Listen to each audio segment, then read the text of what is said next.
어제 윤석열 대통령이 이제 당정 인사 100여 명과 함께 5.18 민주화운동 기념식에 이제 참석한 소식 뭐 다 전해드렸죠. 그런데 오늘 언론 기사들 보니까 추가적인 뒷얘기들을 또 쏟아내고 있습니다. 안진영 기자님. 네, 윤석열 대통령이 어제 기념식 참석을 마치고 돌아오는 KTX 기차 안에서 먹은 이 점심 식사 메뉴가 화제에 올랐습니다. 조수진 국민의힘 최고위원은요, 자신의 SNS에 글을 하나 올렸는데 네. 이 글 내용을 소개해드리면 5.18 광주 민주화운동 기념식을 마치고 서울로 돌아오는 KTX 열차 안에서 윤 대통령을 비롯해 기념식 참석자들이 점심을 함께 먹은 것이 주먹밥 도시락이라고 얘기를 했고요. 저는 최고위원으로서 윤 대통령, 김한길 전 인수위 국민통합위원장과 함께 주먹밥의 의미에 대해서 이야기를 나눴다. 이어서 광주 주먹밥엔 나눔 공동체의 의미가 담겼다는 의미심장한 말도 전했습니다. 아니 최진봉 교수님, 실무진들이 이 식사를 제대로 못 챙긴 거예요. 왜 주먹밥을 먹었다. 근데 주먹밥의 의미에 대해서 얘기 나왔다. 어떤 의미입니까 이게 지금? 어떤 의미가 있냐면요. 5.18 당시에 광주 민주화운동 당시에 시민군들이 열심히 이제 저항해서 싸웠잖아요. 독재군들과. 네. 이제 그런 사람들과 싸우는 과정에서 이 광주가 봉쇄가 됐어요. 그래서 외부로 들어올 수도 없고 외부로 나갈 수도 없는 상황이 됐거든요. 군이 전체 광주 시내를 둘러싸고서 외부에 진입도 못하게 하고 밖으로 못 나가게 하고. 네. 그러면서 이제 시민군들도 사실은 그 군인들에 의해서 어느 정도 포위된 상황이었어요. 근데 시위를 하고 이러다 보면 먹을 게 없잖아요. 집에 갈 수도 없고 이런 상황이 되니까 이 어머님들이 네. 광주 시민 어머님들이 우리 아들 딸들 이렇게 열심히 싸우는데 우리가 도움이라도 되자 그래서 길거리에다가 거기다가 그 밥을 지을 수 있는 솥을 걸고 밥을 지은 거예요. 세상에. 그리고 이걸 많이 먹을 수가 없잖아요. 그러니까 주먹밥을 만든 거예요. 아이고. 그래서 주먹밥 만들어서 그거를 시민군들한테 일일이 나눠줬어요. 아하. 그때가 이제 기원이 돼서 5.18만 되면 광주에서는 이 주먹밥 먹는 게 하나 행사처럼 됐어요. 그래서 유치원에 있는 원생들도 그렇게 먹는 경우가 많고 그다음에 관공서 같은 경우도 점심 메뉴로 5.18에는 주먹밥을 먹고요. 네. 그래서 이게 주먹밥의 의미라고 하는 것은 결국 광주의 시민군들을 향한 시민들의 도움 그리고 광주가 한 마음 한 뜻이 돼서 독재 세력과 싸웠던 그런 의미심장한 의미가 있다 이렇게 볼 수 있을 것 같습니다. 듣고 보니까 주먹밥이요. 단순한 배고픔 채우는 그런 의미가 아니네요. 여기에는 눈물, 피, 뭔가 아픔 그런 게 다 담겨져 있는 그런 주먹밥입니다. 근데 조수진 의원이 이 언급했던 영화 택시 운전사에도 이런 내용이 나옵니다. 그 장면 좀 보시고 이어가 보도록 하겠습니다.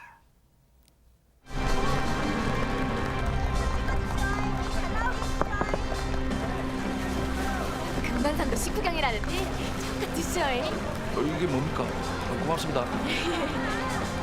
배고프지라 하나 잡사. 생길이 먹어도 될게라? 아, 우린 다 먹었어라. 잘 먹게라? 네.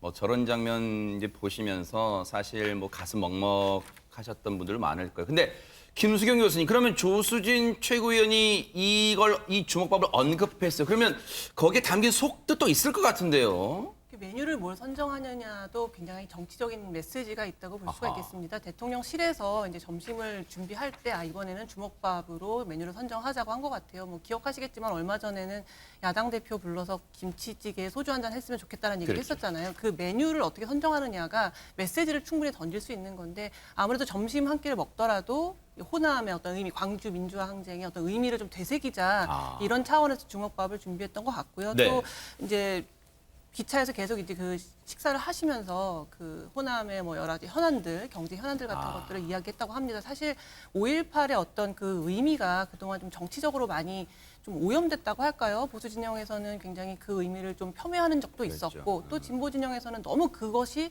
진보 진영만의 것인 것처럼 전유하려는 그런 경향성도 있었잖아요. 그래서 이번에는 이 모든 것이 다 우리 국민이 계승해야 될 좌우를 떠나서 모두 국민이 계승해야 될 정신이다. 이런 걸 되새기는 차원에서 아마 주먹밥을 이제 메뉴로 선정한 것 같습니다. 그렇군요.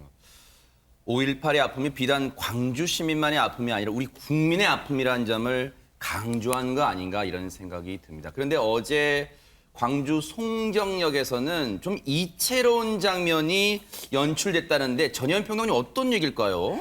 예, 우리가 숫자를 이렇게 그냥 텍스트로 들으면 다 이해가 안 되는데 사진 한 장을 보면 딱 이해가 되는 경우가 그래요? 있습니다. 아마 어제 광주 송정역에 네. 양복을 쫙 입은 사람들이 일렬로 에스컬레이터에 타고 쫙 내려오는 사람들이 어머, 저 모습이에요? 그렇습니다. 어허. 저기 있는 분들이 다 뭐 장관, 의원, 아, 그래요? 높은 분들이라는 거죠. 왜냐 윤석열 대통령과 이제 여권 관계자들이 KTX를 타고 광주에 온 거죠. 그 장면을 단적으로 보여준 것인데 한동훈 법무부 장관도 이제 저 차 타고 온 그러네요. 것으로 아, 알려져 네네. 있습니다. 한 86명, 86명 정도가 일단 저 차를 탄 것으로 알려져 있고요. 네. 또 개별적으로 탄 국민의힘 의원들까지 합하면 99명 정도가 어제 5.18 기념식을 찾았다고 그래요? 하는데 이제까지 보수 정치인들이 참석한 수를 검토해 봤을 때 가장 많은 수라고 국민의힘에서 또 밝히기도 아, 했습니다. 그래요. 정말 의미 있고 또 이채로운 장면인데. 그런데 어제 5.18 기념식과 관련해서는 뭐 지금 전해드린 훈훈한 얘기 또 훈훈한 장면만 있는 게 아니라 김광산 변호사님, 박지원 민주당 공동비대위원장이 무슨 컨닝 논란이 일었다는 이게 대체 무슨 얘기입니까? 그 이제 임을 위한 행진곡을 제창을 했잖아요. 네네. 제창하는 과정에서 아마 본인이 뭐 가사를 까먹었던지 아니면 뭐 제대로 암기를 못했던지 그 도중에 페이퍼를 봤어요. 아마 팜플렛에 그 가사가 적혀 있는 것을 아, 지금 저 보입니다. 장면인가 보네요. 네, 그래서 아. 팜플렛을 보면서 노래를 제창을 했어요. 네. 그래서 여당이나 또 뭐 인터넷 보면 어떻게 보면 민주당의 비대위원장이 제대로 임을 위한 행진곡 자체도 암기하지 못하고 왔냐 이제 그런 좀 비판이 있어요. 근데 저는 한편으로 좀 이해를 합니다. 왜냐하면 세대가 지금 20대잖아요. 저희 같은 세대야 뭐 굉장히 한 30년 이상을 사실은 광주 민주화 운동이랄지 아니면 임을 위한 행진곡 굉장히 익숙해져 있죠. 그래서 사실 일부러 암기를 안 해도 알 정도 돼요. 그렇죠. 그렇지만 20대는 뭐 그때가 어느 때예요? 아직 태어나기도 전이잖아요. 글로 배웠다 해도 과언이 아니에요. 그렇죠. 그래서 뭐 제가 볼 때는 이해하는 좀 측면이 있는데 이제 민주당의 비대위원장이라는 것은 정치적 자리거든요. 아, 그리고 5.18이라는 것은 사실은 민주당의 정체성, 가치관, 또 가치성 이런 부분에 있어서 가장 중요한 부분 중에 하나이기 때문에 적어도 좀 준비를 좀 하는 것이 좋지 않았나. 아하. 하지만 저는 좀 이해를 합니다. 또 뭐 사실은 암창을 하고 뭐 암기하다가도 사실은 중간에 살짝 까먹을 수 있는 거거든요. 그래서 저건 좀 뭐 이해할 수 있는 부분이다. 저는 그렇게 봅니다. 그렇다면 박지원 위원장은 자신이 임을 위한 행진곡 가사를 컨닝했다는 이 비판에 대해서 글쎄요, 어떤 입장일까요? 한번 들어보시고 이어가 보도록 하겠습니다. 뭐 앞서 한 2초 가량 좀 본 건데 예. 사진이 찍혔더라고요. 근데 또 이제 궁금한 거는 이제 박민영 대변인이나 제 옆에 있던 이준석 대표께도 안 보고 부를 수 있는지 좀 여쭤보고 싶긴 하네요. 여기서 이제 뭐 좀 그랬습니다 정도로 끝나는 게 아니라 그래, 나 잠깐 한 2초 봤어요. 그러면 다른 사람은 외울 수 있어요? 뭐 이렇게 하는 것 같아요. 그러니까요. 그래서 좀 뭐 저렇게까지 얘기할 필요가 있나는 생각도 들어요. 저도 네. 김광선 변호사님 말씀에 동의해요. 아니, 그러니까 연령대가 이걸 이 노래와 익숙한 연령대는 아니잖아요. 물론 민주당의 비대위원이니까 좀 정성을 다해서 외우고 갔으면 좋을 뻔했죠. 그러나 그걸 잠깐 봤다고 해서 그게 큰 문제라고 저는 보지 않습니다. 또 그걸 비판하거나 지적하는 것도 저는 뭐 그렇게 타당하다고 보지 않고요. 네. 이제 박지원 비대위원장이 또 그 지적을 하니까 또 다른 사람을 지적하는 것도 저는 그냥 얘기하면 되잖아요. 뭐 제가 이거 연습을 했는데 다 외우지 못해서 혹 실수할까봐 잠깐 맞습니다 이렇게 얘기하고 끝날 수 있는 문제인데 이제 다른 사람을 또 지적하고 하는 것은 그렇게 또 좋아 보이지도 않아요. 그래서 저는 이 문제가 이렇게 논란이 되는 것 저는 좀 바람직하지 않다고 그러네. 봅니다. 뭐 아까 전제로 말씀드린 것처럼 뭐 본인이 그 비대위원장으로 정치적 입지에 맞게 외우고 갔으면 더 좋을 뻔했지만 그걸 외우지 못한다 한들 열심히 따라서 불렀다고 하면 네. 그 자체로 의미가 있다고 봅니다. 지금 이제 뭐 저런 얘기를 주고받았잖아요. 근데 박민영 국민의힘 대변인 얘기 중에 글쎄요, 시청자분들은 어떻게 생각하실지 모르겠지만 저 부분이 잘못이라는 표현, 저게 잘못인가요? 가사를 몰라서 볼 수도 있잖아요. 그러면 임을 위한 행진곡 가사를 외우지 못한 사람은 임을 위한 행진곡 부를 자격이 없습니까? 그건 아니잖아요. 그걸 가지고 외웠네, 못 외웠네, 또 외운 거 못 외웠다고 뭐 면박 주니까 그럼 너네들은 외울 수 있니? 그거 아니잖아요. 왜 우리가 대선이 왜 이상하게 사사건건 이렇게 됐습니까? 너무 가슴 아픕니다. 어제 정말 좋은 의미 좀 되새겼잖아요. 근데 좀 이런 논란 때문에 퇴색되는 거 아닌가, 빗바래지는 거 아닌가 이런 생각해 봅니다. 그런데 이제 윤석열 대통령 얘기 보니까 아주 이번 5.18 기념식 관련해서 꼼꼼하게 준비를 많이 했다 이런 얘기가 들려요. 김수경 교수님. 그 본인이 직접 이제 용산 집무실에서 이제 어떤 기념사, 그러니까 그 이제 5.18 이제 추도 행사에 이제 그런 연설 원고를 직접 고치기도 하고 그래서 사전에 배포됐던 내용과 좀 많이 달라졌다고 합니다. 사실 취임식 때는 어떤 통합의 메시지가 없어가지고 사람들이 좀 국가가 너무 분열돼 있는데 통합하려는 의지가 없는 게 아니냐 이제 이런 비판도 있었는데요. 이번에는 그 원고를 수정하면서 통합의 메시지, 통합이라는 단어를 굉장히 여러 번 사용을 했습니다. 그래서 아무래도 직접 굉장히 꼼꼼하게 챙기면서 대선 후보일 때부터 자기가 광주를 챙기겠다, 호남을 챙기겠다라고 얘기를 했었고 네. 그래서 이제 이번에도 전격적으로 국민의힘 의원들을 다수 대동하고 이제 다 같이 이제 광주에 가서 이렇게 이제 행사에 참여를 한 건데요. 굉장히 좀 보기 좋다고 생각해요. 그러니까 뭐 한간에서는 뭐 쇼냐, 뭐 아니면 한 번 일회성으로 와가지고 무슨 의미가 있겠냐라는 이제 비판을 하기도 하지만 제 생각에는 시간이 증명해 줄 거라고 봅니다. 그래서 앞으로도 만약에 그게 진정성이 정말 있는 행보였다면 매년 찾아가서 이렇게 광주 시민들 만나고 그 정신을 기리는 이런 참석을 좀 해주셨으면 하는 바람이 듭니다. 네. 지금 이 사진을 보시면요. 이 기념사를 직접 윤석열 대통령이 막판까지 7차례 이 원고를 고쳤대요. 퇴고를 했다고 이제 표현하잖아요. 그렇게 이제 공을 들인 거예요. 그런데 왼쪽 사진은 집무실에서 직접 퇴고하는 모습을 이제 대통령실이 배포한 거고, 오른쪽은 어제 KTX 특별열차를 타고 갔습니다. 근데 이제 저 안에서도 과연 공간이 상대적으로 좀 협소할 텐데, 보세요. 이제 저게 내부 모습의 특별열차. 저기서도 뭔가 좀 퇴고 작업이 있었을까요? 어땠습니까? 좀 좁아 보이는데 어떻습니까? 예, 그런데 여기에 KTX 특별열차라고 하는 것은 외관은 거의 일반 열차랑 비슷한데 두 가지 차이점이 있다고 합니다. 지금 화면 보신 것처럼 대통령이 이동하는 중에도 집무를 해야 될 필요성이 사실은 많아요. 그렇다 보니 1호칸은 집무할 수 있는 공간이 마련되어 있다고 하고 또 혼자서만 일하는 것이 아니라 대통령은 뭐 수석 비서관이나 참모들하고 대화를 해야 되니까 그러겠죠. 그러니까 회의라고 할까요? 대화를 할 수 있는 공간이 마련되고 있다고 합니다. 그런데 보통 대통령들이 이제 시간이 네. 워낙 빡빡하니까 헬기라던가 이런 것을 이용하는 경우가 많은데 이번 같은 경우에는 대통령 혼자나 참모들만 가는 것이 아니라 국민의힘의 많은 의원들이 같이 이동을 했거든요. 그래서 아마 그런 차원에서 특별열차도 마련했고 저렇게 집무 공간도 마련된 것으로 보입니다. 네.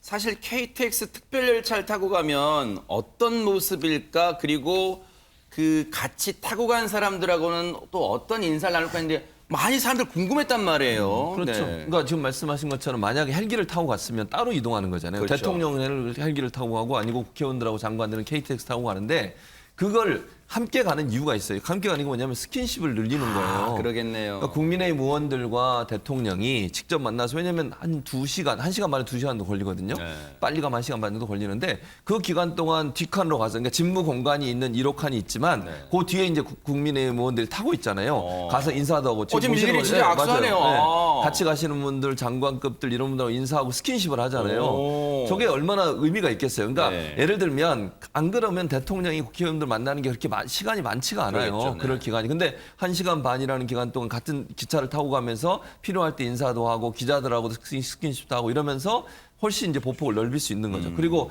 대통령이 아무튼 이제 국회의원 출신도 아니고 정치인 출신이 아니잖아요. 그러다 보니까 의원들과 스킨십이 그렇게 많지 않았어요. 그러니까 측근들 빼고는 일반 의원들과는 그런 점에서 본다고 하면 저런 기회를 갖는 것은 그 의원들과의 관계를 좀 더 돈독하게 하고 본인이 국정 운영하는 데 도움을 많이 받을 수 있는 기회를 가졌다고 볼 수 있죠. 아, 그러네요. 근데 언론들의 관심이요. 이 다음 주 월요일 5월 23일 하면 아마 이 날짜 기억하시는 분들 많으실 거예요. 고 노무현 전 대통령의 13주기 추모제에 5.18 기념식도 갔으니까 윤석열 대통령이 혹시 이 13주기 고 노 전 대통령 추모제에도 가는 걸까? 막 궁금해하시는 것 같아요, 안진영 기자님. 네, 이에 대한 궁금증이 증폭되고 있는데 일단 윤석열 대통령은 참석하지 않을 전망입니다. 그 이유에 대해서 대통령실 관계자는요. 한미 정상회담 직후기 때문에 정리할 것도 많고 일정상 쉽지 않다는 거고요. 22일 날 바이든 대통령의 방한을 해서 21일 날 정상회담을 하죠. 그 직후기 때문에 일정 조율이 쉽지 않다는 얘기입니다. 대신 네. 정무수석이 이 자리에 참석할 예정이라고 전해졌습니다. 혹시 전혜연 평론가님, 그냥 대통령실에 이제 이 답변, 뭐 한미 정상회담 직후 이제 쉽게 말하면 진짜 일정이 빡빡하잖아요. 근데 혹시 안 가는 것에 대해서 좀 혹시 뭐 또 삐딱한 시선이 있을까요? 어떻습니까?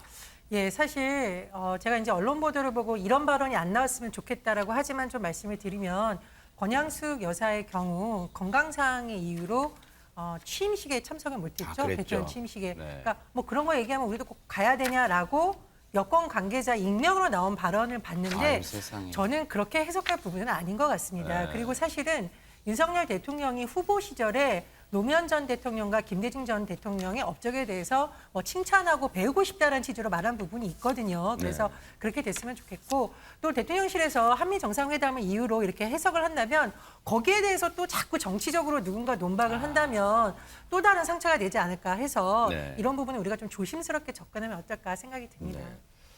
자, 그런가 하면 또 한 명의 참석 여부도 관심인데 바로 문재인 전 대통령입니다.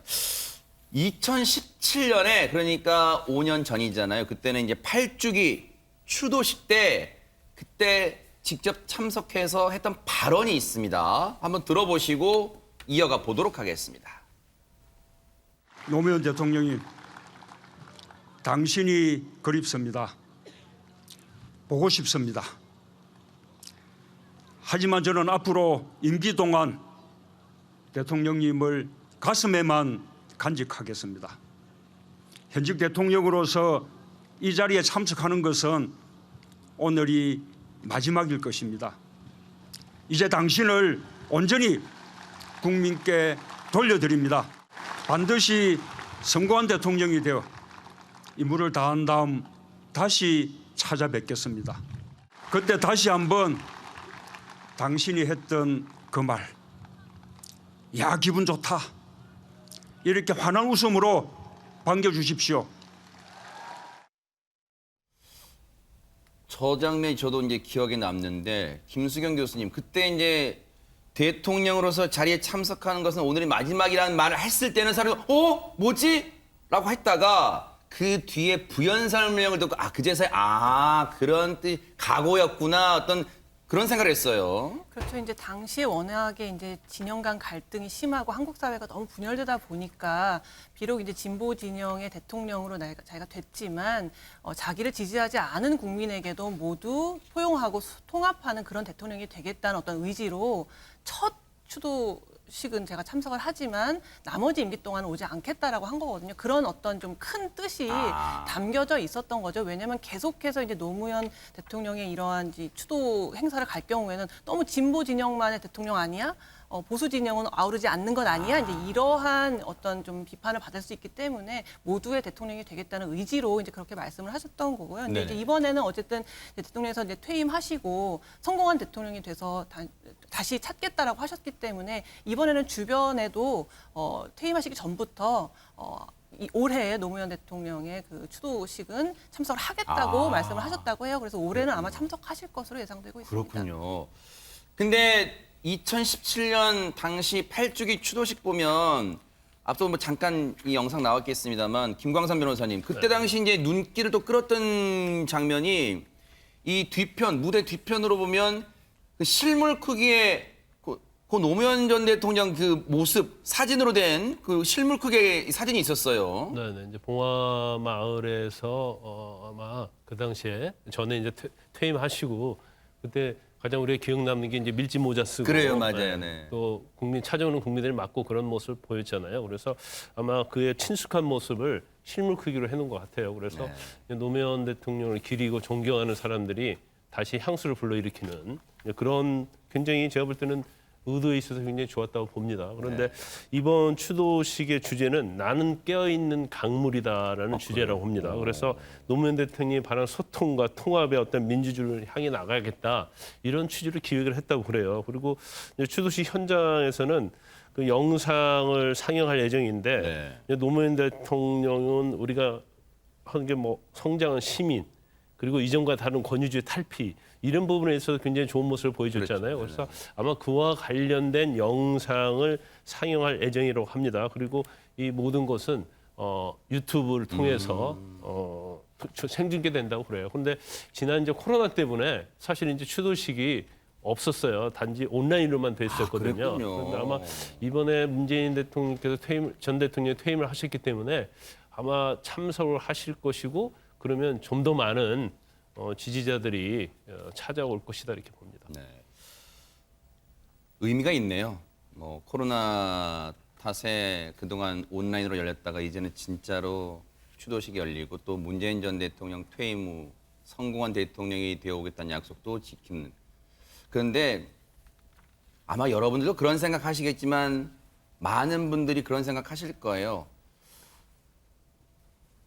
뭔가 지지자들만의 민주당만의 그런 추도식 행사에 그치지 않고 앞서 5.18 기념식이 뭔가 통합의 주출 그거 하나 가지고 통합됐다고 할 수는 없으니까 주춧돌, 디딤돌 하나 놓은 것처럼 고 노무현 전 대통령 추도식도 뭔가 그런 화합, 통합의 디딤돌 하나 더 놓는 자리가 되지 않을까 그런 기대를 정말로 해봅니다. 기대해 보겠습니다.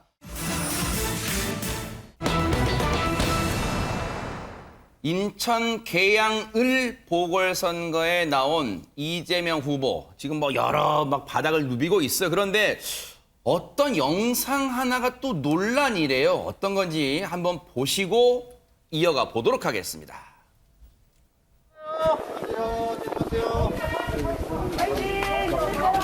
후보님 사진 하나 부탁드립니다. 범죄행위입니다. 저 앞으로 가셔야 찍을 수 있어요. 감사합니다. 네, 하지 마세요. 범죄행위라고 다 책임지니까 하지 마세요.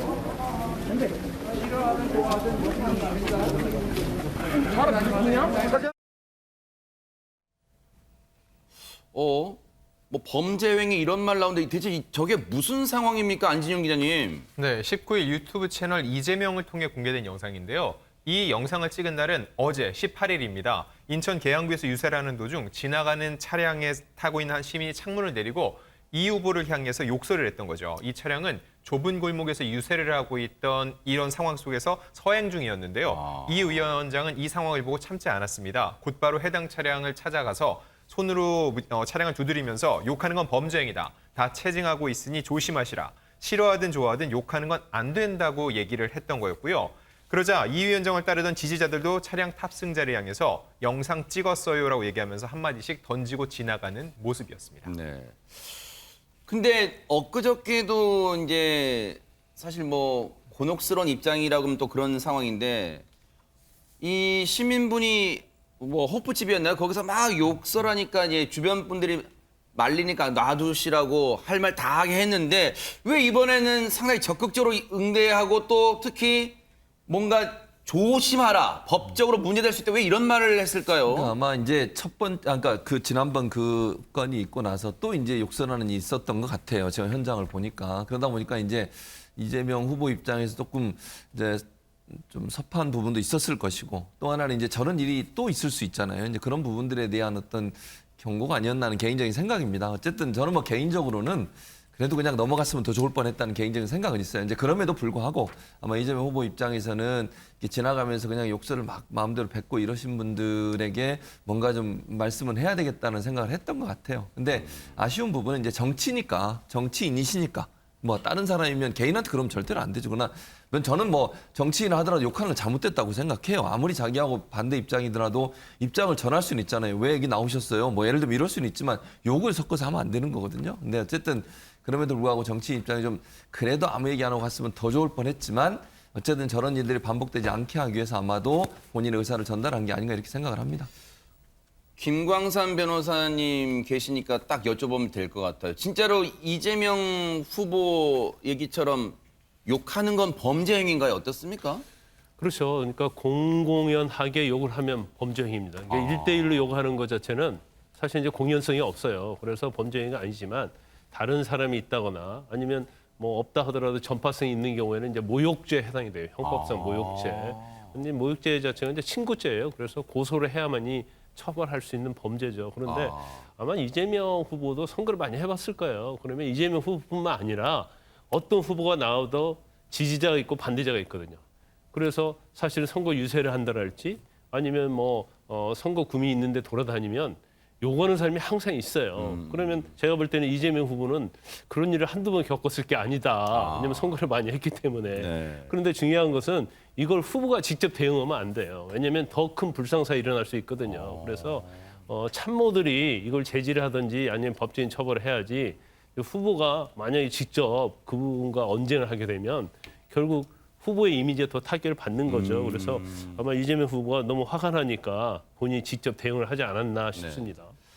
저 영상은 유튜브 채널 이름 이재명이라는 이름의 유튜브 채널로 이제 공개된 건데 김수경 교수님 이게 또 국민의힘에서 제 영상을 또 공유했다면서요? 그렇죠. 지금 이재명 후보 같은 경우에 본인의 어떤 유세라든가 이런 것들을 실시간으로 계속 방송에 내보내고 있거든요. 그렇다 보니까 이제 이 문제가 됐던 이 부분을 국민의힘의 박민영 대변인이 캡처를 해가지고 아마 SNS상에 공유를 한 것 같아요. 네. 근데 그러면서 욕하는 게 범죄라는 거를 그렇게 잘 아는 분이 어떻게 형수님께는 그런 욕을 했냐. 그러니까 대선 전부터 있었던 그 형수 욕설을 다시금 이제 불러일으키면서 욕이 그렇게 나쁜 걸 알면서 왜 그때는 그렇게 욕을 했느냐라고 얘기를 한 건데요. 사실 뭐 욕이 나쁘죠. 욕설하면 안 되는데 그럼에도 불구하고 지금 선거철이잖아요. 그리고 이제 계양을의 주민들 중에 심사가 별로 좋지 않으신 분들도 계실 거예요. 왜냐하면은 이재명 후보가 충분히 분당갑에서 나갈 수 있는데 계양을 주민들을 너무 만만하게 보고 나온 거 아니냐라는 곱지 않은 시선도 분명히 있을 겁니다. 그렇기 때문에 이제 욕설은 안 되지만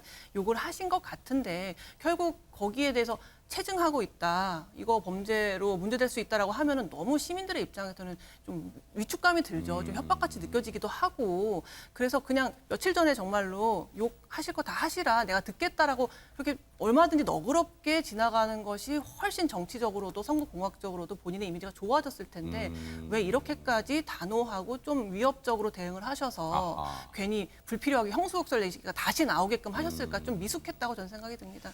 네네, 전현민 평론가님. 근데 저는 이제 이재명 후보든 누구든 정치인들이 뭐 과거에 문제되는 행동을 했다는 건 문제가 되는 겁니다. 근데 조금 우려스러운 부분은 뭐냐면 비판과 욕설은 분명히 다릅니다. 그러니까 왜 우리 지역구에 나서라는 비판할 수 있는데 이 욕설, 폭력 이런 건 사실 아무리 정치인이라고 해도 유권자가 막 휘두를 수 있는 무기는 저는 아니라고 생각을 해요. 예를 들면 과거에 박근혜 전 대통령 같은 경우에도 얼굴에 자상하게 뭐 그 누구도 잘했다고 하지 않나요. 그리고 예를 들어서 문재인 이제 전 대통령 과거에 후보 시절에 그 사무실에 일부 사람들이 난입해서 난동을 부렸는데 한쪽에서는 이게 시민들이 얼마나 화가 났으면 이렇게 했느냐라고 옹호해 주려고 그러고 한쪽에서는 이것은 테러다라고 했는데 저는 그건 아니라고 봅니다. 그래서 물론 정치인들이 많은 것을 감수를 해야겠지만 유권자들도 뭐 폭력을 쓰거나 좀 심한 제가 말하는 말 그대로 욕설을 하거나 그리고 뭐 정치인의 가족을 찾아가서 위협을 하고 집을 찾아가고 이런 부분 좀 자제하는 것이 또 우리나라 민주주의 위상에 맞는 유권자의 모습이 아닐까 그런 생각이 듭니다. 네. 근데 이재명 후보가 곤란 또는 구설에 오른 장면이 또 있답니다. 그 영상도 한번 보시고 이어가 보도록 하겠습니다. 여기 손님께 있네요.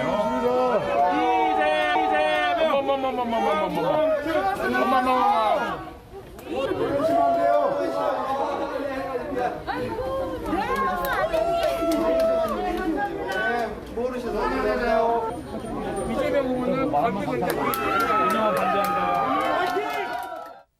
최재문 교수님. 예.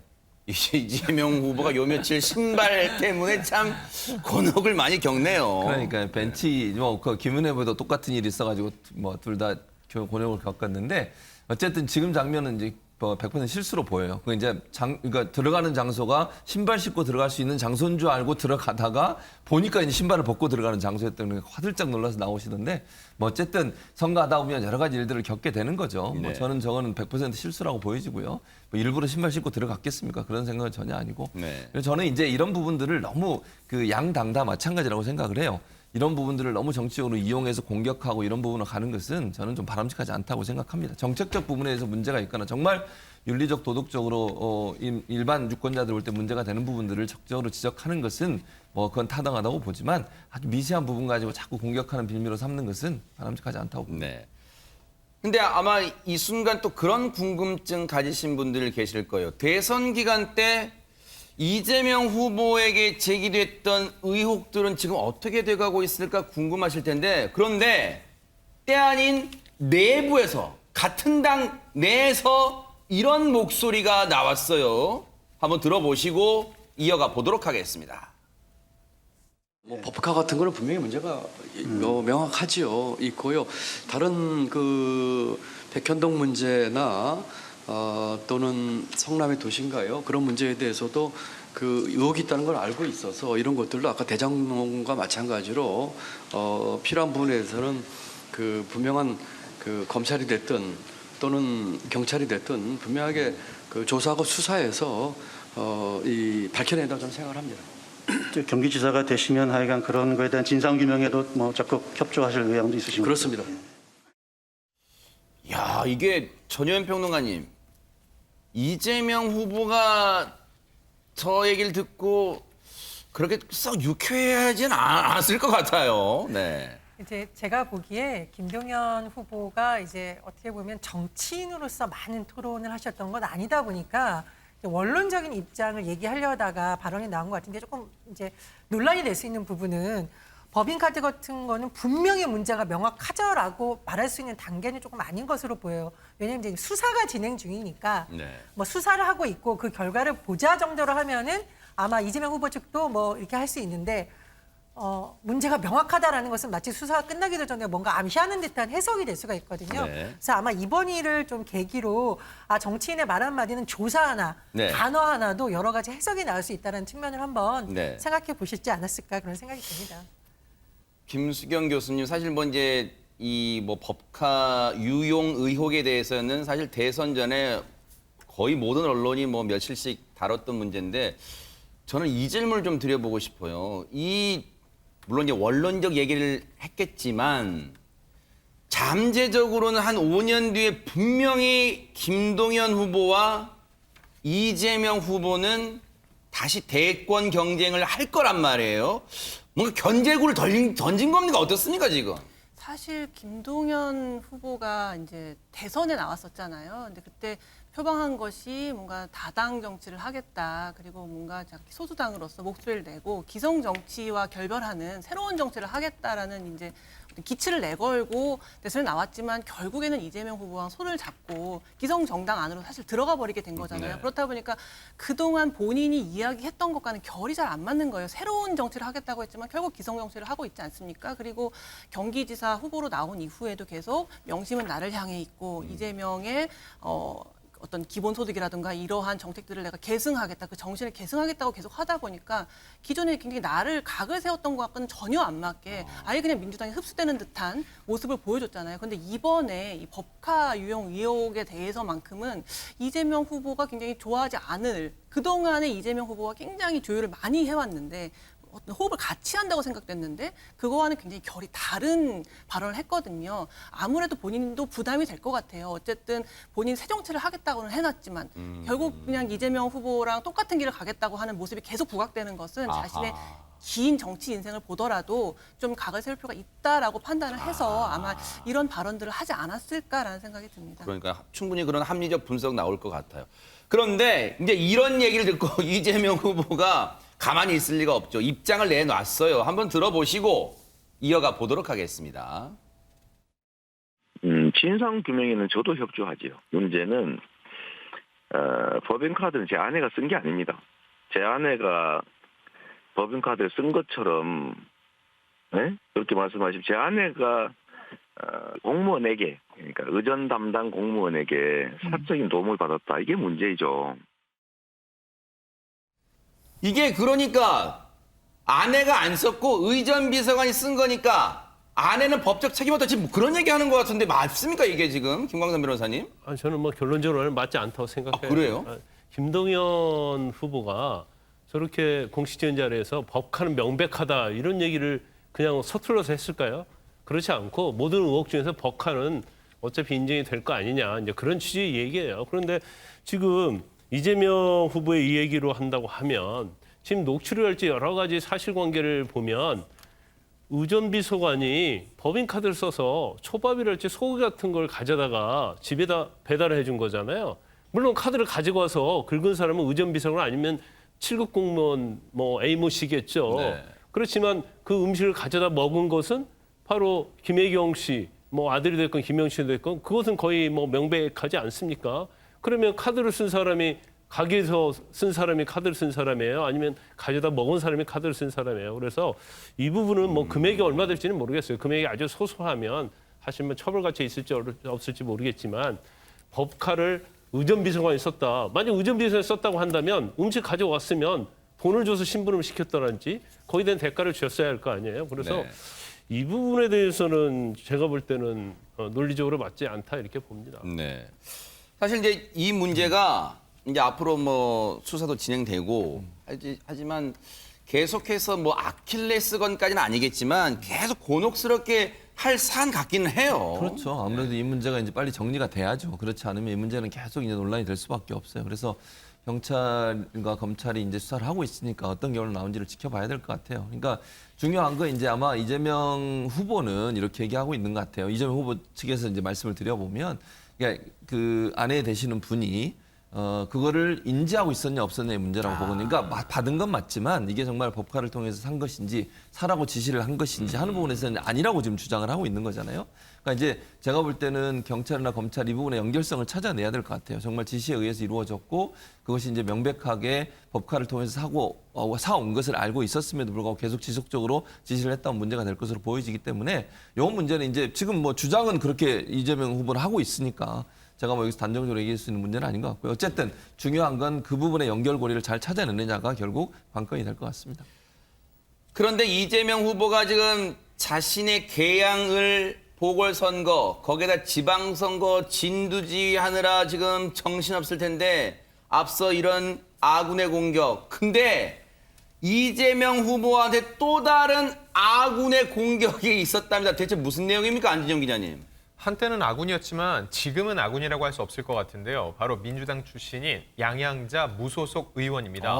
양 의원은 지난해 보좌진의 성추문 문제로 인해서 민주당을 탈당을 했는데요. 네. 이 의혹이 어느 정도 해소됐다는 자체 판단하에 지난해 말 복당 신청서를 냈습니다. 아하. 그런데 어젯밤 이 복당 신청을 취하하면서 SNS에 글을 올렸습니다. 네. 그 내용을 살펴보면 네. 제가 6년여 전 문재인 전 대통령의 손을 잡고 들어온 민주당은 민주적이고 혁신적이었다. 그런데 지금의 민주당은 민주도 혁신도 없이 일사불란하게 움직이는 군대 같다. 국민이 보기에 국민의힘보다 정의롭지도 않다. 괴물과 싸우다 자신이 괴물이 돼버린 것은 아닌지 돌아보길 바란다고 일침을 놓았습니다. 요 양양자 의원의 SNS 대해서는 우리 두 분의 얘기 좀 들어볼게요. 전현 평론가님하고 우리 김수경 교수님 얘기 들어볼게요. 괴물과 싸우다 자신도 괴물이 됐다. 이게 무슨 뜻일까요? 일단 전현 평론가님. 일단은 그냥 해석입니다. 제가 동의해서 하는 것은 아니고 아마 양양자 의원이 이런 생각을 나타낸 것이 아닐까 싶은데요. 앞에서 말한 괴물이라는 것은 검찰이라는 집단에 대해서 민주당이 강한 문제의식을 가지고 개혁을 하겠다고 했다. 그래서 검찰 정상화를 목표로 법안을 추진했는데 이 과정에서 민주당이 이른바 안건조정위에 꼼수 탈당 논란이 일게 하면서 자당의 의원을 무소속으로 만들어서 배치하는 이런 모습들이 과연 국민의 동의를 얻을 수 있겠느냐. 정의를 실현하기 위해서 법안을 개정한다고 하면서 정작 본인들은 어떤 국회법상의 논란이 된 부분이라든가 국민의 지탄을 받을 만한 행동을 하고 있는 것 등은 아닌가 등에 대해서 좀 문제제기를 한 것으로 보이고요. 실제로 당초에 양양자 의원이 아마 민주당과 검찰 관련한 법안의 뜻을 같이 하지 않을까라는 것으로 민주당 일각에서는 기대한 것으로 보입니다. 하지만 최근 들어서 한 발언을 보면 본인은 동의하지 않는다라는 의사를 나타냈고 이 과정에서 아마 좀 민주당과 결별하는 수순으로 가지 않을까 그런 생각이 듭니다. 김수경 교수님, 제가 정확치는 않지만 양양자 의원 지역과 광주죠. 그러면 2년 뒤에 총선이란 말이에요. 근데 광주고 총선을 생각한다면 무소속보다는 민주당 당적을 회복하는 게 유리하다고 판단할 수 있는데 복당 신청을 냈다가 철회했어요. 그만큼 지금 쉽게 말하면 민주당에 대해서 정내미가 떨어진 거예요. 어떻게 봐야 됩니까? 저는 굉장히 용기 있는 발언이었다고 생각을 해요. 물론 뭐 검수완박이라는 게 대의상으로는 뭐 검찰의 어떤 수사권 집중을 좀 경찰에게 주고 어떤 견제를 하자 그런 대의는 동의할 수 있지만 그것이 처리되는 과정에서 너무나 이제 꼼수에 꼼수를 계속 거듭하고 거기 또 양양자 의원이 어떻게든 좀 개입이 돼 있었잖아요. 이제 그런 걸 보면서 굉장히 실망을 한 것 같아요. 그래서 비록 내가 총선에서 뭐 불리하다 할지라도 할 말은 해야겠다. 민주당의 원래 가치라는 것은 이런 것이 아니었고 내가 맨 처음에 민주당에 들어올 때만 해도 그러한 굉장히 개혁과 혁신에 동의했기 때문에 들어왔는데 이것들이 처리되는 과정에서 기성 정치인들, 기성 정당과 뭐가 다른가 기득권이 되어버린 민주당에 대해서 뭐 정남이가 떨어졌기보다는 실망감, 굉장히 그런 열패감 같은 것들을 느꼈던 것 같아요. 그래서 비록 내가 총선에 관계없이 좀 용기 있게 할 말은 해야겠다. 그런 차원에서 이제 발언한 거라고 저는 생각이 듭니다. 그런데 양향자 의원이 민주당뿐 아니라 이재명 후보를 향해서도 뭐 포문을 열었다면서요, 안진용 기자님. 네, 어제 올린 SNS를 보면은 보다 직접적인 내용들이 있는데요. 패배한 대선 후보가 한 달 만에 정계에 복귀하고 연고도 없는 지역에 출마하고 보궐선거 후보가 지방선거 선대위원장을 맡는 기이한 모습에 민주당이 박수를 치고 있다고 꼬집었고요. 또 지방선거의 완패를 막으려면 지금이라도 두 분이 사퇴해야 된다. 여기서 두 분은 이재명, 송영길 후보를 지칭합니다. 대선 패배에 대한 책임을 지라는 의미로 해석이 되고요. 또 개딸의 등장은 고맙고 반가울 수 있으나 신중해야 된다. 지금 개딸에 환호하는 민주당의 모습은 슈퍼챗에 춤추는 유튜브 같다고 비판했습니다. 이게 무슨 말일까요? 슈퍼챗에 춤추는 유튜버. 혹시 누구를 지칭하는 거예요, 그러면?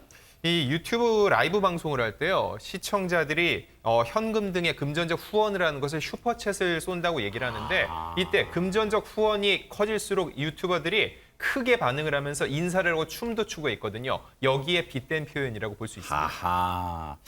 최재문 교수님, 이 내용 중에 지방선거 대패를 피하려면 이재명, 송영길 두 사람 사퇴해라. 동의 안 하시겠죠, 일단? 동의 안 하죠. 동의를 하겠습니다. 네. 그러니까 이분은 이제 민주당에 대해서 안 좋은 감정을 갖고 계신 것 같아요. 그러니까 뭐 그거는 본인 생각이시니까 저는 뭐 본인이 올리시는 것에 대해서는 본인 의견을 하시는 거니까 뭐 그냥 그렇게 인정하고요. 근데 왜 제가 동의를 안 하냐면 만약에 이재명, 송영길이 안 나오고 다른 분이 나왔으면 그러면 선거가 좋아질까요? 저는 그렇게는 생각하지 않습니다. 왜냐하면 사실은 지금도 불리한 상황에서 싸우고 있는 거예요. 그러니까 대통령, 그러니까 국민의힘의 출신의 대통령이 취임을 하고 컨벤션 효과도 있죠. 거기에다가 뭐 한미 정상회담도 있죠. 여러 가지 이 여건 자체가 상당히 불리한 가운데 싸우고 있어요. 그래서 서울시장도 사실은 송영길 후보 말고 다른 분이 나온다고 해서 뭐 좋은 어떤 성과를 낼 수 있을까? 상당히 의문입니다. 그리고 지금도 좀 불리한 상황에서 싸우고 있는데 그 정도의 어떤 대응할 수 있는 무게감이나 있는 분들을 찾기가 힘들어요. 그래서 아무도 안 하려고 한 거 아니겠어요?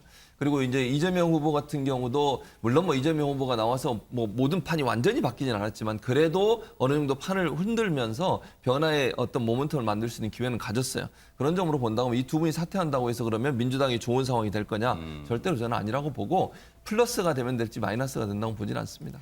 근데 사실 김광산 변호사님, 양향자 의원이 지적했지만 대선 끝나고 송영길 전 대표, 그다음에 이재명 후보가 이번에 보궐선거 다시 복귀하는 과정에 대한 해명이 사실 명확하진 않았단 말이에요. 민주당의 해명이. 근데 양영자 의원이 하는 얘기가요.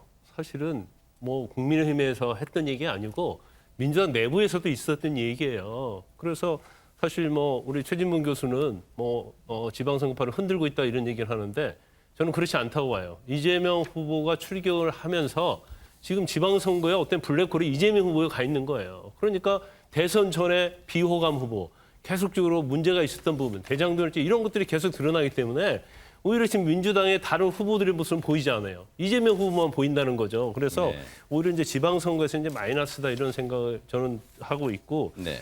사실 민주당을 객관 입장에서 보면 너무 이게 철험회처럼 강성 의원들, 그 개딸처럼 아주 강성 정말 당원들에서 지금 마지못해 끌려가고 있는 그런 모습을 좀 보이고 있다고 봐요. 그래서 네. 이건 저 개인적 생각이지만 근데 양영자 의원 생각이나 제 생각이 맞는지 맞지 않는지를 보려고 하면 이번 지방선거의 결과를 보면 과연 양재 의원의 지적이 맞았는가 맞지 않았는가를 아마 판단할 수 있는 가늠자가 될 거라고 봅니다. 관전 포인트가 되는 거예요. 네, 네. 한번 지켜보도록 하겠습니다.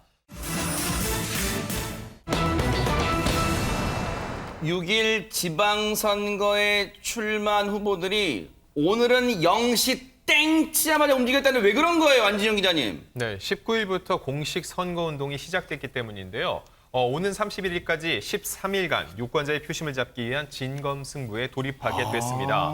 이번 선거는요, 윤석열 정부가 출범한 지 불과 22일 만에 치러진다는 점에서 집권 초반 전국의 향배를 좌우할 풍향계라는 분석까지 나오고 있고요. 네. 특히 서울, 경기 이런 곳에서 여야의 굵직한 건물들이 맞붙는 빅매치 등이 있습니다. 네. 또한 유력한 차기 대권 주자로 꼽히죠. 이재명, 안철수 후보가 국회의원 보궐선거에 동시 출격하면서 미니 대선이라고 불리고 있습니다. 뭐 사실 지금 이 시각 전국에서 진짜 발에 땀나도록 뛰는 후보들 다 열심히 그 다 중요한 선거죠. 그런데 대체적으로 언론들 그리고 정치권은 이번 선거의 최대 격전지 또는 사활을 거는 이 지역구 아마 경기지사를 꼽는데 주저하지 않을 거예요. 자, 경기지사 후보들도 오늘 0시가 되자마자 바쁘게 움직였다는데 영상 만나보시고 이어가 보도록 하겠습니다. 늘 말보다 발로 그리고 실천을 해서 더 많이 뛰는 도지사가 되겠다. 젊고 역동적인 후보로서의 그 첫날 일정을 의미를 담고 싶었습니다. 도지사 공약으로 교통 문제 해결해서 우리 경기도민 여러분들 불편 많이 없애드리겠다고 했기 때문에 또 반드시 추진하겠다는 각오를 오늘 유세를 시작하면서 하기 위해서 이곳 사당동에 나왔습니다. 지난 4년간 우리를 짓눌렀던 여러분들의 많은 고통을 제가 알고 있습니다. 경기도를 바꾸면 대한민국이 바뀝니다. 경기도가 발전하면 대한민국이 발전합니다. 제게 한 번만 일할 수 있는 기회를 허락해 주십시오. 일하고 싶습니다. 꼭 일하고 싶습니다. 여러분, 말 잘하는 사람 뽑아야 되겠습니까? 일 잘하는 사람 뽑아야 되겠습니까? 경기 찬스를 드리겠습니다. 아빠 찬스, 엄마 찬스, 셀프 찬스가 아니고 경기 찬스를 우리 경기도 청년들 그리고 경기도민들에게 드리겠습니다. 공식 선거운동 시작되자마자 불꽃 튑니다.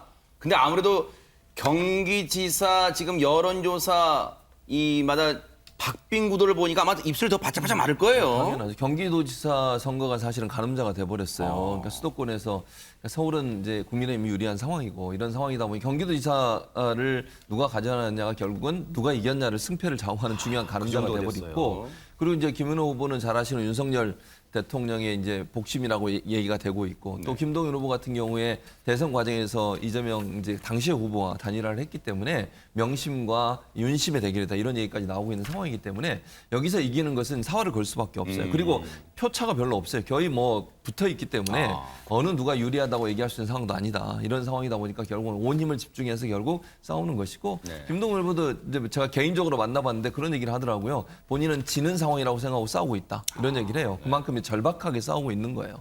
그래서 제가 볼 때는 경기도의 양측 다 온 힘을 다해서 집중해서 아마 선거운동을 하지 않을까 생각을 합니다.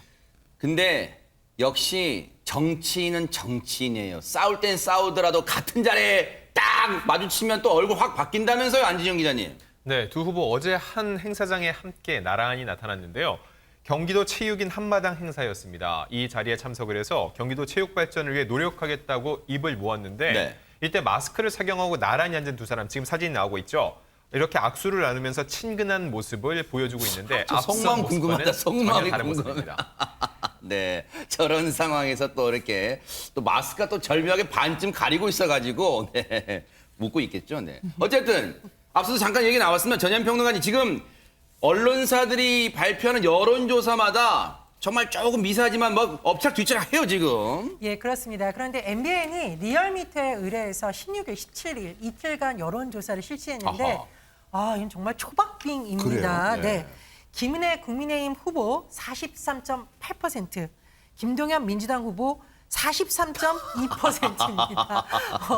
예, 거의 뭐 격차를 따지기 어려울 그러니까요, 정도이고요. 네. 그런데 무소속 강용석 후보가 5.5%가 하하. 나왔습니다. 네. 그리고 지금 이제 여권의 후보, 국민의힘 김은혜 후보와 무소속 강용석 후보가 뭐 단일화가 될지 말지가 변수라고 하는데요. 가상 양자 대결 결과도 한번 살펴보겠습니다. 그래요? 네. 만약 김은혜 후보로 단일화됐을 경우에는요. 김은혜 후보 지지율은 46.5%, 민주당 김동연 후보는 40.6%로 나옵니다. 그런데 어쨌든 강용석 후보로 단일화될 경우에 대해서 양자 대결 결과를 봤는데요. 이런 경우에는 민주당 김동연 후보가 47.5%, 무소속 강용석 후보는 21.0%로 나타났습니다. 김수경 교수님, 여론조사상 보면 지금 강용석 후보가 얻고 있는 지지율이 결코 무시 못할 숫자 같긴 합니다. 그럼요. 5%면 상당한 그 퍼센트라고 할 수가 있고요. 특히나 이렇게 초박빙 상태에서는 이 5%를 가져오는 게 굉장히 국민의 힘으로서는 중요할 겁니다. 그리고 특히나 이제 이 수도권, 경기, 인천 이쪽이 지금 이번 지방선거에서 어느 당이 승리하느냐를 좀 보여주는 가늠자이기 때문에 아마 국민의힘 입장에서는 반드시 경기도를 갖고 오고 싶을 거예요. 특히나 네. 이제 이재명 후보의 정치적 고향이기도 했기 때문에 상징적인 의미도 있고요. 그래서 이제 꼭 갖고 오고 싶을 텐데 아마 김은혜 후보의 입장에서는 좀 난감할 거라고 생각이 들어요. 어쨌든 이제 강용석 그 후보 같은 경우에는 이미 단일화 조건을 내걸었어요. 그래요? 이미 단일화 조건을 내걸어서 TV에서 양자 토론으로 3번 하고 당적 빼고 딱 한 번 여론조사해서 이기는 사람이 단일화하자 이런 식으로 이제 조건을 내걸었거든요. 이 조건이 아니면 자기는 절대로 중간에 사퇴하지 않고 끝까지 가겠다고 했어요. 근데 이 5%를 계속 가져가게 되면 김은혜 후보 입장에서는 굉장히 불안하겠죠. 어떻게 꼭 이기고 싶은데 그래서 지금 김은혜 후보의 마음이 굉장히 복잡할 것이고 과연 강용석 후보와 손을 잡는 것이 유리할까 아닐까 이거에 대해서 계속 복잡한 셈법으로 계속 계산을 하고 아마 있을 겁니다. 그러니까요. 김은혜 후보 지금쯤 이 노래 부르고 있을 거예요. 난감하네 부르고 있을 텐데 대체 어떤 진짜 이 속내를 갖고 있을까요? 한번 들어보시고 이어가 보도록 하겠습니다. 단일화라는 그런 질문을 받았을 때 사실 고민이 되는 것도 사실입니다. 저의 유불리 때문에 고민이 되는 것은 아닙니다. 그것은 많은 국민들이 진정한 정권 교체를 이번 지자체 선거에서 원하시기 때문입니다. 강용석 후보님도 제가 존경하는 후보입니다. 그리고 지난 대선 과정에서도 정말 많은 노력을 해오셨고 또 앞으로 이번 선거에서도 민주당에 다시 지난 4년간의 경기도민에 대한 폭정을 반복하게 하느냐? 그 부분에 대해서는 저와 똑같이 고개를 가로주으실 것이라고 생각합니다. 다만 이 사안에 결정하는 부분에 대해서는 조금은 시간이 더 필요합니다. 딱 저 말에 답이 나와 있네요. 김광산 변호사님. 고민하고 있네요. 진짜 고민 깊네요. 고민이 할 수밖에 없죠. 근데 이제 본인이 뭐 유불리 때문에 고민을 하는 것이 아니다 했는데 유불리 때문에 고민할 수밖에 없는 거죠. 네. 그래요? 정치는 결국 선거를 이겨야 하잖아요. 그렇죠. 이게 단지 0. 몇 % 질 수도 있는 것이기 때문에 맞아요. 강용석 후보의 어떤 지지를 무시할 수는 없어요. 근데 아마 고민이 그런 거겠죠. 보니까 본인을 지지하는 중도 성향 유권자들이 과연 강용석 후보와 단일화를 했을 때 유권자들이 이탈하느냐 이탈하지 않느냐. 그러면 얻는 것보다는 잃은 것이 많을 수도 있다는 생각을 할 것이고 그런데 아마 단일화를 하는 것이 제가 볼 때는 오히려 표현은 도움이 될 수 있다고 봐요. 그런데 지방선거의 어떤 큰 선거의 큰 틀에서 보면 강용석 후보에 대한 그렇게 이미지가 좋지 않거든요. 어떻게 보면 굉장히 극단 세력으로 상당히 이미지가 굳어 있고 또 이제는 이제 가로세로 연구소를 통해서 많은 일들이 있었는데 그 상당히 뭐 호의적인 그러한 것들이 아니었어요. 그렇기 때문에 아마 고민은 굉장히 많이 할 것이다. 그런데 사실은 저는 개인적으로 볼 때 단일화를 안 한다 할지라도 결국 선거에 임박하게 되면 될 사람한테 밀어주는 거거든요. 그러면 우리가 지난 뭐 대선에서도 봤듯이 허경 후보가 어느 때 굉장히 지지도 많이 나왔잖아요. 그런데 그게 안개처럼 결국 선거일 때는 지지도가 확 떨어진단 말이에요. 그런 것처럼 강용석 후보의 지지도도 사실은 선거에 임박하고 실제로 투표장에 나가게 되면 저렇게 5.5%까지는 뭐 나올 가능성이 그렇게 많지 않다. 이렇게 봅니다. 아마 이제 고민에는 모르긴 몰라도 이제 언론들이 이제 그런 뭐 분석 많이 내놓습니다만 단순히 경기지사 선거에만 영향을 미치는 게 아니라 단일화했을 경우 전체 판세 중도층 이탈로 이어질까 봐. 그래서 아까 그런 얘기를 한 거예요. 많은 국민들 얘기 이제 그런 얘기를 꺼낸 것 같아요. 아마 그래서 그 고민 지점이 거기 있지 않나 생각되는데 글쎄요. 고민의 길이가 어떻게 더 길어질지 한번 볼게요. 자, 그런데 이런 가운데 안철수 후보가 단일화에 대한 생각을 밝혔대요. 한번 들어보시고 이어가 보도록 하겠습니다. 후보님께서 보시기에 어떤 방식으로 단일화를 하는 게 가장 적당하다고 보시는지 한 가지 좀 여쭙고요. 그건 제가 당사자가 아니니까 그 두 분이서 저 결심을 해야 되실 그런 문제라고 생각합니다. 근데 가능한 한 잘 합의가 돼서 단일 후보가 정말 양자 대결 구도가 형성이 되면 좋겠다는 그런 생각입니다. 지금 저 얘기 들으면 단일화하는 쪽이 좀 낫다 이런 얘기를 하는 것 같은데 근데 여기에 대해서 정반대의 얘기를 하는 분이 있다면서요. 누굽니까? 안진용 기자님. 일단 안철수 후보 얘기를 들어보면 이런 얘기도 해요. 강용석 후보가 3%에서 5% 지지율을 갖고 있는 건 실체가 있는 것이라고 얘기를 했거든요. 그러면서 양강 대결 구도를 만드는 건 지금은 3자 구도라고 본인은 생각한다고 볼 수 있다고 이렇게 해석이 되는데 이거에 대해서 이준석 대표가 반대의 목소리를 내고 있습니다. 이 대표는 선대위원장 하라고 할 땐 안 하시고 또 선거 전체를 지휘하려고 싶으신 것 같다라고 비꼬는 듯한 뉘앙스의 말을 했고요. 또한 선거를 지휘하고 책임지는 위치라면 모를까. 본인은 지역구에서 주민을 위해 봉사하겠다고 했기 때문에 선대위 방침과 다른 메시지를 낼 거면 좀 상의하셨으면 좋겠다고 꼬집었는데 현재 안철수 후보는 분당갑 후보로 나서 있죠. 그렇기 때문에 이 지역구에 조금 더 집중하라는 의미로 생각이 듭니다.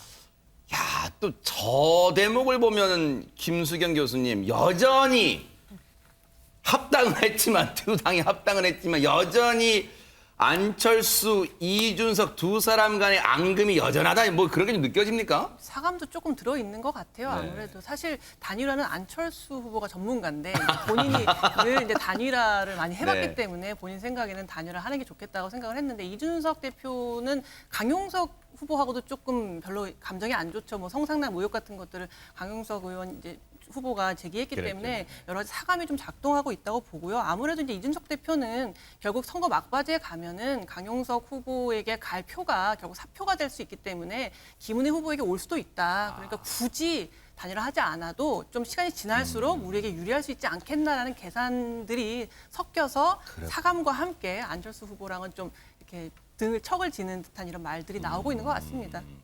그런데 이제 경기지사가 최대 관심 지역이라는 것은 아마 이견이 없을 거예요. 대부분의 이제 언론도 그렇게 보고 있으니까. 근데 그래도 이번 선거에서 빼놓을 수 없는 뭐 지역이 있을 것 같은데요, 전현 평론가님. 있습니다. 바로 인천 계양 을입니다. 예.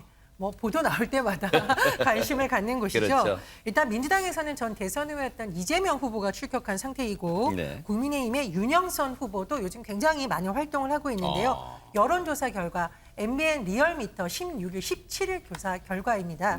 민주당 이재명 후보 50.8%, 그리고 국민의힘 윤영선 후보가 40.9%로 나타났습니다. 아하.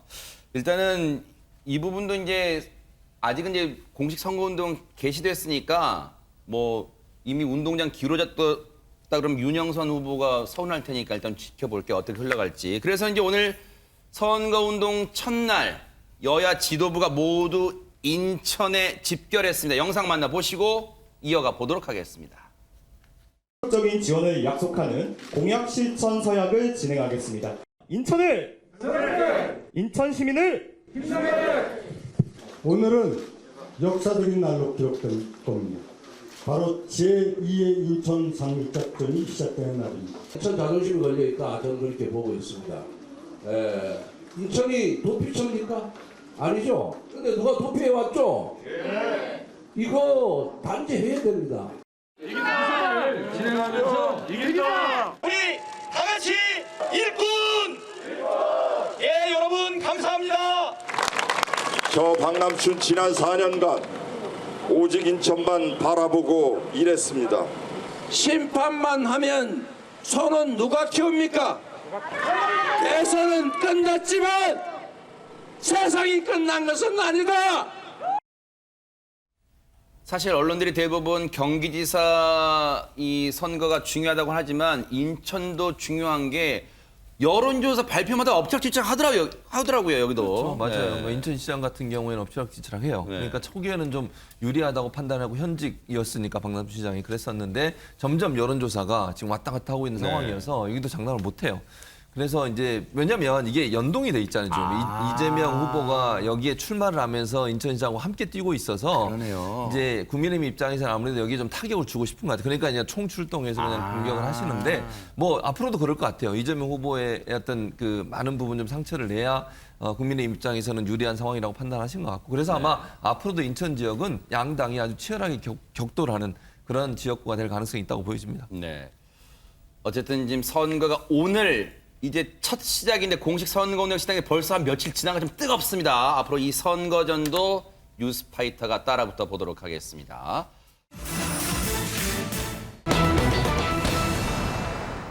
강남 한복판 일대가 정전 사태가 빚어졌는데 그 사고를 낸 당사자가 이 영화 속 인물이랍니다. 한번 보시고 이어가 보도록 하겠습니다. 애들이 개 좋아하냐고 묻는데 제가 왜 개를 좋아해요?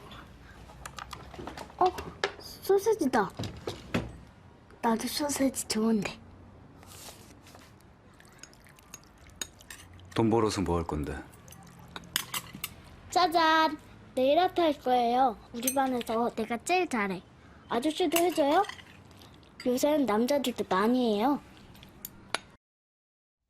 야, 이거 영화 한 몇 번 보신 분 많으실 텐데 아니 근데 저 엄청 유명한 영화인데 대체 저 등장인물들 중에 누가 이번 정전 사태 사고와 관련이 있다는 얘기입니까? 안진영 기자님. 네, 방금 보신 영화는요. 600만이 넘는 관객을 모은 아저씨입니다. 이 안에서 9살이었던 저 아역배우 김세론 씨, 지금은 22살이 됐는데 어제 오전 출근 시간대에 교통사고를 냈습니다. 허허. 자세한 상황은 CCTV 영상 보면서 설명드리겠습니다. 허허.